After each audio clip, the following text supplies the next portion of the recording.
Olá a todos, como é que estamos? É o início da obra de Monteverdi, Cláudio Monteverdi, um dos grandes gênios do Renascimento. Já é um barroco italiano, diferenciou a prática primária da prática secundária, com maior ênfase na independência orquestral em relação à própria voz. Aí é uma obra do Cláudio Monteverdi, a Vespro della Beata Vergine, que é de 1610, são as chamadas, conhecidas como Vésperas, né? E é uma obra de grandes dimensões, pode ter aí mais de 1 hora de duração. Provavelmente esse vídeo não vai ser monetizado, porque o YouTube vai entender que eu estou usando um CD aí da M Classics, né?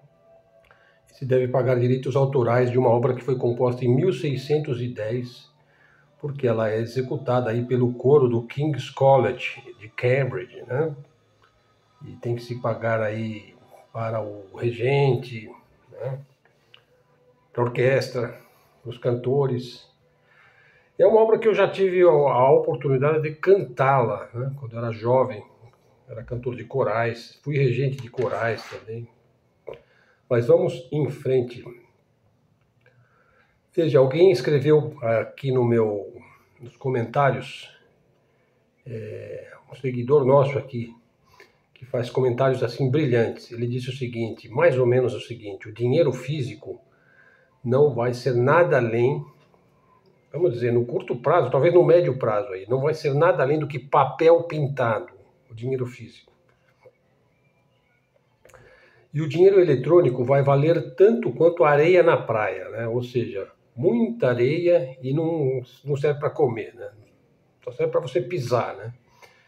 Nesse dia, quer dizer, no dia que o dinheiro físico e o dinheiro eletrônico não tiveram mais a menor importância, os super ricos, os bilionários, aí, os banqueiros, valerão tanto quanto os mais pobres, né? O Louis de Rothschild valerá tanto quanto o palestino ali massacrado na faixa de Gaza. E o verdadeiro valor humano estará completamente exposto. Começamos com este preâmbulo. Eu espero que socorra. Mesmo que eu sofra no processo de ter que viver sem dinheiro, né? Bom, vamos ver. E a China diz o seguinte, olha, se a Venezuela fosse um narco-estado, os Estados Unidos seria seu aliado, não seria seu inimigo. Veja só, o criminoso genocida e narcotraficante Álvaro Uribe é aliado dos Estados Unidos. O Ivan Duque é aliado dos Estados Unidos. O Andrés Pastrana, né, um dos visitantes da ilha da pedofilia de Jeffrey Epstein, é aliado dos Estados Unidos. O Juan Manuel Santos, o Juan Orlando Hernández, o Felipe Calderón, Alberto Fujimori foi aliado dos Estados Unidos, o Jorge Quiroga, né? No México, os presidentes ligados aí ao narcotráfico, Felipe Calderón, Henrique Peña, Salinas, o Vicente Fox, todos aliados dos Estados Unidos. Aí, então, eles querem derrubar a Claudia Sheinbaum, que vem fazendo um trabalho magnífico em prol da soberania mexicana, pretendem derrubá-la porque ela não é sua aliada, né? Lembram do Noriega? Pois é, ele era agente da CIA, né? Pablo Escobar era agente da CIA. O narco-estado colombiano, presidentes aí de ultradireita, foram aliados dos Estados Unidos. No entanto, Gustavo Petro, da Colômbia, não é aliado dos Estados Unidos. Daí então que a DEA, a poderosa DEA, que é a agência que faz o combate ao narcotráfico, né, perpetraram ataques lá para que o narco-ultradireitista regresse ao governo, né? Eles querem derrubar lá o Petro. O narco-estado peruano é aliado dos Estados Unidos. O presidente do narco equatoriano, Daniel Noboa, é aliado dos Estados Unidos. 80% da droga aí passa pelos portos do Peru e do Equador, que são aliados dos Estados Unidos. Então chega de hipocrisia, chega de balela, chega de... Ninguém mais acredita na grande mídia. Ninguém que tenha 2 neurônios funcionando acredita ainda na mídia mainstream, na CNN, na Globo. Aí o ex-diretor da CIA, o John Brennan, que eu não sei que tipo de perseguição que ele sofre hoje, hein? Ele disse para Donald Trump, olha, quando vi toda a extensão de sua vilania, de sua torpeza moral, de sua corrupção política, quando toda a extensão, né, de sua vilania, torpeza moral, corrupção política forem conhecidas, você ocupará o lugar de direito que você merece no mundo, que é a lata de lixo da história. Veja, ele falou isso para o Donald Trump, hein? Pessoal, estava tendo lá barcos levando comida para crianças famintas, né? E sequestradas lá pelo Estado medonho, né? Pessoas de 46 países em águas internacionais, segundo os que se consta, foram cercadas e raptadas, as sequestradas por Israel. E os líderes mundiais ficam em total silêncio. Aí, quando barcos levam comida, os jornais, controlados pela mídia sionista, chamam isso de terrorismo. Agora, quando o Iêmen conseguiu brecar e atacar barcos que transportavam armas para Israel manter um genocídio em Gaza, eles chamaram isso daí de terrorismo.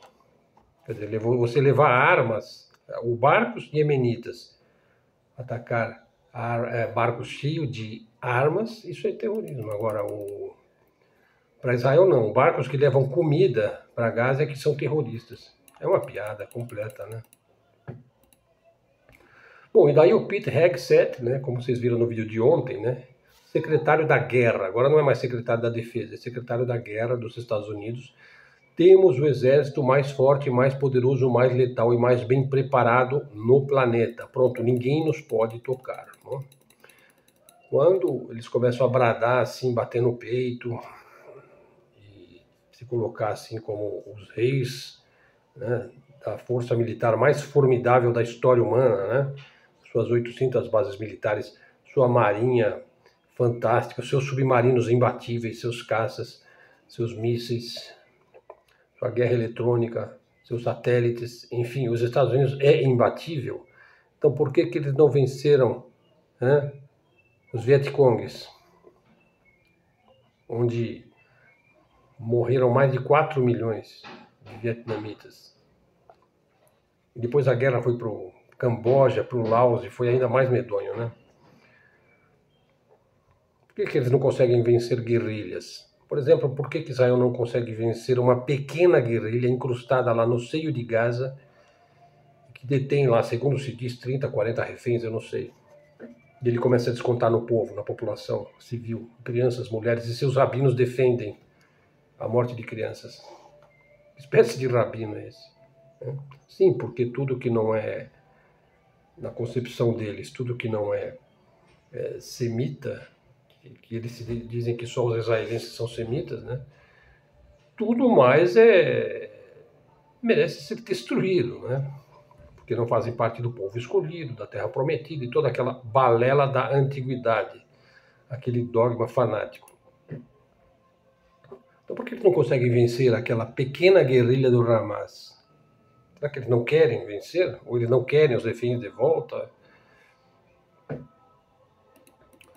Veja, eu fiz vou voltar a esse tema de Israel, mas veja só, eu queria falar da guerra da Ucrânia. Veja, trata-se de uma guerra do sionismo contra a Rússia ortodoxa.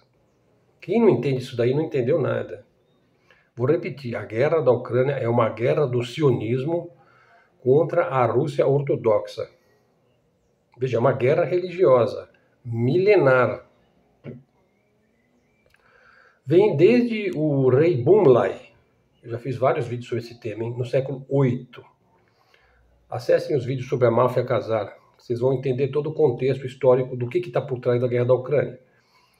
Desde quando Bumlai, lá, né, o líder de uma tribo turco-mongol, que era a tribo dos Khazares, antiga Khazária, que é a atual região da Ucrânia, converteu-se ao judaísmo. Veja, eles praticavam bruxaria, rituais, né?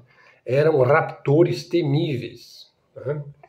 E foram rechaçados da região pelos antigos russos para a Europa, tornando-se uma nobreza negra, até se apossarem da monarquia britânica. no episódio onde eles venderam que o Napoleão ia invadir a Grã-Bretanha, e os banqueiros, a elite vendeu seus papéis, suas propriedades, suas ações, e aquela família do escudo vermelho comprou tudo e se apossou do Banco da Inglaterra. Desde então eles estão lá. Mas existe também a ala francesa da família, sem dizer que a família começou na Bavária, em Munique, na Alemanha, né?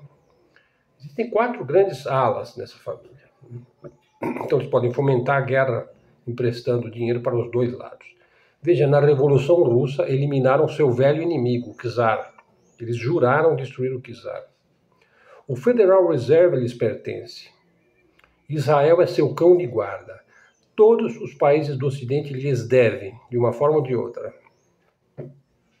Lhes devem na forma de juros, tem prazos para pagar. Veja, a missão da Rússia é salvar a cristandade dos gases letais de uma antiguidade mórbida e dogmática.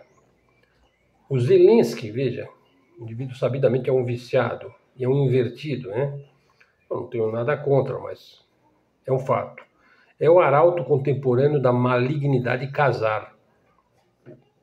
E Putin pode ser o homem providencial e que teme unicamente a Deus. Veja, uma matéria aqui do Major General Agostinho Costa. É um especialista em segurança e defesa. Ele costuma dar entrevistas lá no Arte da Guerra para o comandante Robson, e é uma voz assim sensata e que sabe das coisas, né? Ele diz o seguinte: o conflito, e é uma voz também de Portugal, né? Você vê que Portugal, com toda a sua submissão aos interesses estadunidenses, né, na Europa, pois que a Europa... Veja, e eu, quando eu digo Europa, quero deixar claro que eu sou eurófilo, eu gosto da Europa.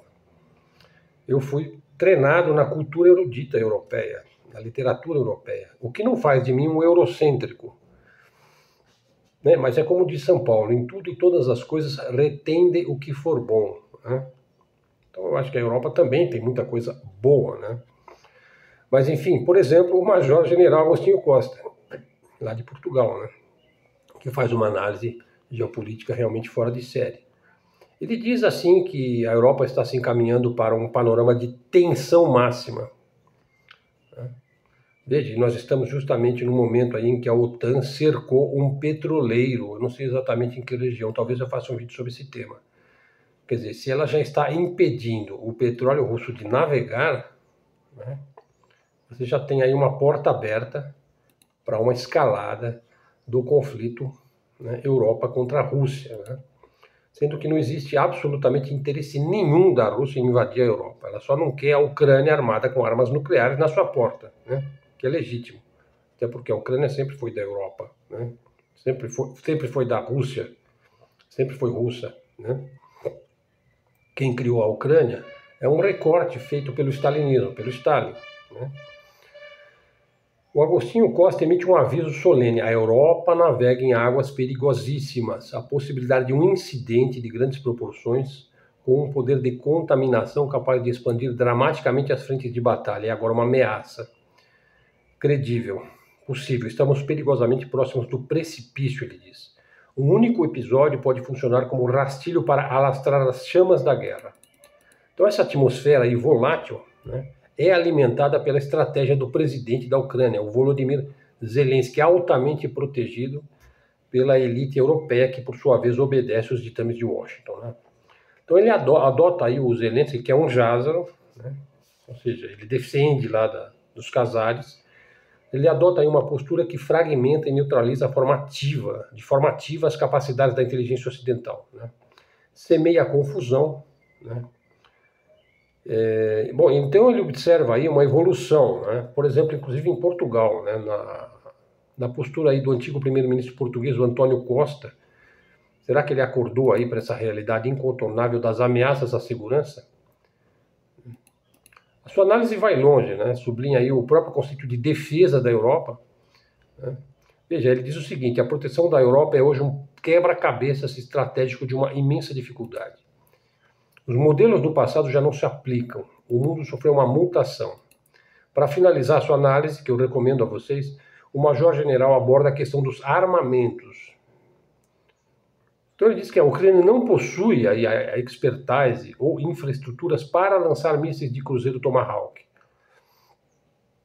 E se aparece aí um Tomahawk no campo de batalha, somente as mãos norte-americanas podem guiar um Tomahawk na Ucrânia, né? Um cenário que vai atirar gasolina numa fogueira que já está bem quente, está bem acesa, né? Oremos, pessoal, pois que se a Terceira Guerra Mundial iniciar, é certeza que ela vai iniciar na Europa, né? Eu falei sobre isso ontem, né? Bom, voltando ao assunto de Gaza, veja, nenhum acordo vindo de Trump em relação a Gaza tem o mais mínimo significado para o povo palestino. Eu sou obrigado a dizer a verdade aqui. Veja, esse povo, segundo se diz, tem 2 milhões de palestinos em Gaza, sua terra ancestral. Vocês sabem, eles são os verdadeiros semitas, os verdadeiros judeus bíblicos, né? Veja, é um povo pobre, está completamente cercado e faminto. Veja, mas assim, Gaza era uma cidade muito bonita, tinha muita coisa boa, tinha muitas bibliotecas, muitas escolas, muitas igrejas magníficas, tinha muitas instituições, muitos prédios, tudo isso foi destruído, derrubado, demolido, explodido, né? Nesse momento, ela tá completamente cercada e faminta.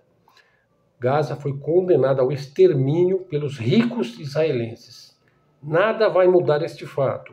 Acordo nenhum vindo de Trump. É possível que Israel já tenha exterminado entre 200 mil e 400 mil palestinos em Gaza, apenas em Gaza. Veja, jornalistas, chega ao número da centena, o número de jornalistas, inclusive internacionais, que são abatidos ali, né? Ninguém se importa, com a única exceção dos Houthis, do Iêmen. Nenhum país árabe se importa minimamente com os palestinos. São todos eles monarquias tirânicas, compradas a peso de ouro pelos próprios sionistas. Nenhum país europeu vai muito além de manifestações de estudantes chocados. Né?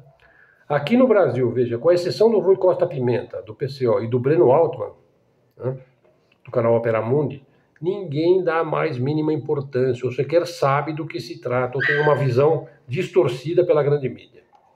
Os que criticam Israel são mesmo processados e perseguidos como antissemitas. Você vê que no final do debate do Breno Altman com o Rabino, lá, que fecha os olhos, né, para o genocídio em Gaza, ele ameaçou o Breno Altman, taxando-o de antissemita e tal, aquela balela toda, aquela vigarice, né, de acusar de antissemita um semita, né, porque o Breno é judeu, né. Israel é uma espécie de cão hidrófobo da elite bancária globalista. Esses são os verdadeiros líderes, né, da elite bancária globalista ocidental. Se atente para o que eu falei antes, do Bunlai, da nobreza negra, depois de se apossar da coroa britânica. Veja, esse cão hidrófobo sempre está disposto a morder quem quer que ouse questionar os seus juros, os seus prazos, os seus dogmas, porque todo mundo lhes deve de uma forma ou de outra. Praticam uma religião de morte e obediência cega, trazem um passado de perseguição atroz e isolamento social. Refugiaram-se no internacionalismo e na extrema acumulação monetária através da usura. O sionismo não pode ser parado, exceto através de uma formidável força bruta, unida e contrária a ele, exatamente como se deu com o nazismo, cuja natureza é idêntica à do sionismo, exceto que o sionismo é mais inteligente e mais brutal ainda. Bom, hoje vou ficar com o vídeo assim, né? Só com 20 minutos. E 20 minutos. Canal Luz no Fim do Túnel. Mídia alternativa, independente, canal de livre expressão e comunicação. Eu agradeço aí os comentários e em breve vou fazer um vídeo exclusivo para os membros. Quando tiver 10 membros, eu farei vídeos exclusivos para os membros. Obrigado aí a quem ajudou o canal e minhas saudações aí a Portugal. Aliás, hoje eu tive a oportunidade de falar sobre o Major, o General Agostinho Costa, que é um ilustre português. Eu sou um grande admirador de Portugal. Aliás, eu disse que eu sou eurófilo. Gosto especialmente da Península Ibérica, mas eu sempre estudei a música de Chopin. Bom, Chopin é polonês, mas ele viveu na França. Passei a minha vida estudando obra de Bach. Se eu não me engano, tem 96 obras de Bach no meu canal de música. Tem os pequenos prelúdios e foguetas, tem as 23 peças fáceis, que não são fáceis, tem o pequeno livro de Ana Madalena Bach, tem as invenções a duas vozes, todas as invenções a três vozes, tá bom? Dá uma navegada lá, que essas gravações foram feitas assim com carinho, né? Pessoal, obrigado a todos. Nosso canal aqui segue tranquilo. Estou tentando fazer um vídeo diário. Esse aqui vai ficar só com 20 minutos. E vamos ficar atentos aí às consequências dos atos dos líderes, né? Que me parecem mais fantoches, né? Com exceção, talvez, do Xi Jinping, do Putin, do Modi. Não sabemos ainda para onde vai a política brasileira. O que se sabe é que a direita está sendo assim, está sendo liquefeita aí, né? Depois dessa coisa da anistia aí que não deu certo, PEC da impunidade, enfim, ela está indo para um caminho realmente ruim, né? Eu espero que continue, né? Veja, eu não vou empurrar ninguém num precipício, mas um indivíduo que vem trazendo malefícios continuamente e vai se encaminhando para o precipício, de repente você também não vai se arriscar de salvar alguém que está caindo, né? Enfim, a gente tem as nossas prioridades, e a prioridade do Brasil é o desenvolvimento, é a reindustrialização, é a reestatização de empresas estratégicas de energia que tem que ficar nas mãos do Estado. Então eu não sou contra o Estado, não, eu advogo pelo capitalismo de Estado, com finalidades sociais. Já fiz vários vídeos sobre esse tema. Pessoal, então vamos em frente. Convido-os a seguirem o canal, tornem-se membro do canal, tragam um seguidor para o canal, faz o seu comentário, acione os sininhos das notificações, enfim, tudo aquilo que a gente pede. Todos os canais da mídia alternativa, elas pedem porque eles não têm nenhum meio de se autossustentarem, né? O canal é sempre feito na raça, de maneira simples, mas de maneira honesta, direta, com as fontes todas. Canal imparcial. Obrigado a todos. Foi seu interlocutor aqui, Helder Araújo. Me despeço agradecido pela sua atenção. Até a próxima. Fiquem com Deus.